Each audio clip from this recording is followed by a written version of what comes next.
বাবা, তুমি যদি একটা রিক্সা চালকের সাথে আমার বিয়ে দিতে চাইতে, আমি আপুর জন্য না হয় বিয়েটা করেই ফেলতাম, কিন্তু আমি এই লোকটাকে বিয়ে করতে পারবো না।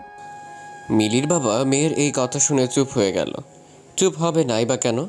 বিয়ে বাড়িতে কত মানুষ, আর তার চেয়ে বড় কথা, যার সম্পর্কে এসব বলছে সেও এখানে উপস্থিত। মিলির বাবা মিলিকে বলছে, এই ছেলে তোর কলেজের টিচার আর তুই তাকে রিক্সা চালকের সাথে তুলনা করছিস? বাবা, তুমি কি জানো এই লোকটাকে রিক্সা চালকের সাথেও তুলনা করা ঠিক না? মিলি কি সব বলছিস তুই? এমনি তোর বোন চলে গেছে বিয়ে না করে, আর তার মধ্যে তারা যে তোকে তোর বোন এর জায়গায় নিয়ে যাবে সেটাই তো বেশি। তারা তো আমাদের এখন পর্যন্ত অপমান করে নাই, বরং ভালোভাবে চেষ্টা করেছে যেন সমস্যার সমাধান করা যায়। বাবা, আমি এত কিছু জানি না, আমি এই বিয়ে করছি না, এটাই শেষ কথা। তখন মিলির হবু শ্বশুর এসে মিলিকে বলল, আচ্ছা মা, আমার ছেলেকে তোমার এত অপছন্দ কেন বলো তো? আঙ্কেল মশাই, আপনি জানেন সে আমাকে একদিন ক্লাস থেকে বের করে দিছে, একটু লেট করে ক্লাসে গিয়েছিলাম তাই। এই একটা কারণে আমার ছেলেকে এত অপছন্দ করো? না আঙ্কেল মশাই, এটাই তো জাস্ট শুরু ছিল। তার জন্য আমি প্রথম সেমিস্টারে ইংলিশে ফেল করেছি। আমার ছেলের জন্য ফেল কিভাবে করলে? সে কি তোমার খাতায় নাম্বার দেয়নি? মিলির এসব কথা শুনেও শুভ চুপ ছিল, কিন্তু এবার সে আর চুপ করতে পারেনি। সে তার বাবাকে বলল, ফেল করবে না তো কি করবে বাবা?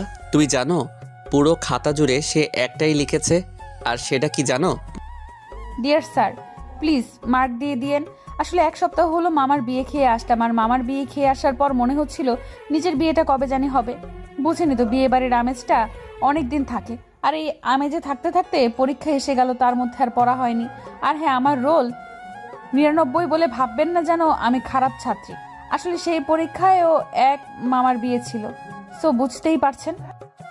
এই কথা শুনে বিয়ে বাড়ির সবাই হাসাহাসি শুরু করলো। এরই মধ্যে মিলি বলে উঠল, বাবা, আমার তো মামাই নাই, তুমিই বলো আমি এসব কেন লিখতে যাব।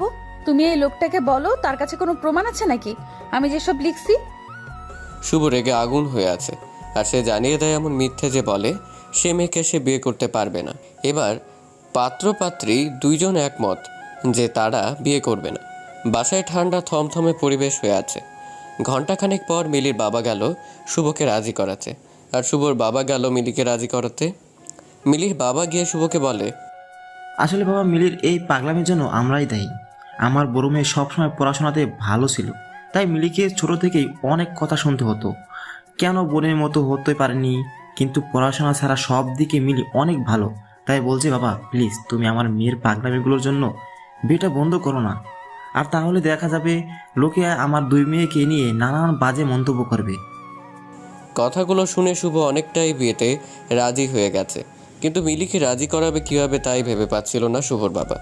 মিলির রুমে এসে শুভর বাবা বলল, মিলি, আসবো? আসেন আঙ্কেল, কিছু বলবেন? মিলি, আমি তোমাকে কিছু ভালো বুদ্ধি দেবো, যদি তুমি চাও। জি আঙ্কেল, বলেন।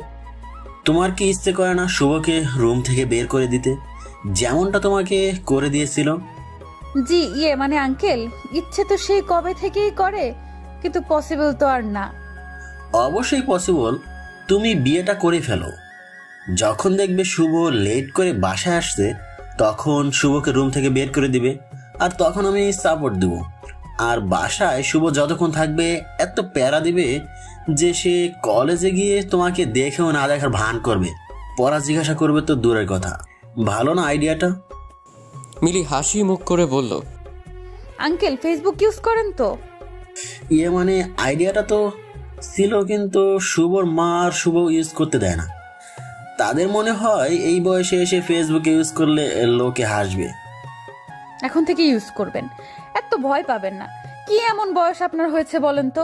মাশাল্লাহ, এখনো ইয়াং লাগছে। আর হ্যাঁ, আমাকে একটা ফ্রেন্ড রিকোয়েস্ট দিবেন, তারপর রিলেটিভ লিস্টে অ্যাড করে দিবেন মেয়ে হিসাবে।